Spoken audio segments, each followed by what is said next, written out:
ওর জন্য দরকার হলো গুলিস্তানের ট্যাবলেট বিক্রি করে, শ্রীপুরের বাতের বড়ি বিক্রি করে, এই ধরনের অনুষ্ঠানে তাকে নেওয়ার কথা। ওই কোনো কলেজের ভিত্তিপ্রস্তর স্থাপনের অনুষ্ঠানে তাকে নেওয়ার কথা নয়।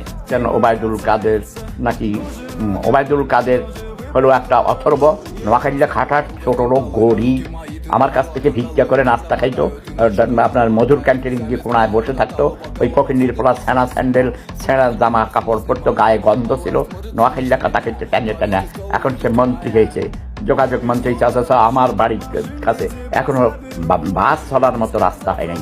আমার এমপি আরেক অথর্ব মেজর রফিকুল ইসলাম বীরুত্তম আমার জুতার বাড়ি খাইতে খাইতে সে রাস্তাঘাট কিছু করেছে, কিন্তু সেগুলো তেমন চওড়া না, ভাঙ্গা ভুঙ্গা, এখনো ঠিক মতো রিক্সা বা অটো রিক্সা কোনো কিছুই চলতে পারে না। ফকিন্নির পোলা, গরিব, ওইসব বেয়াদব আরেক ফালতু, তাকে কিনা যায় 3 পয়সা দিয়ে, এইসব এরা নেতা হইতে পারবে না। আমি চাই নতুন প্রজন্মের, নতুন জেনারেশন, নিউ ব্লাড তোমরা তৈরি হয়ে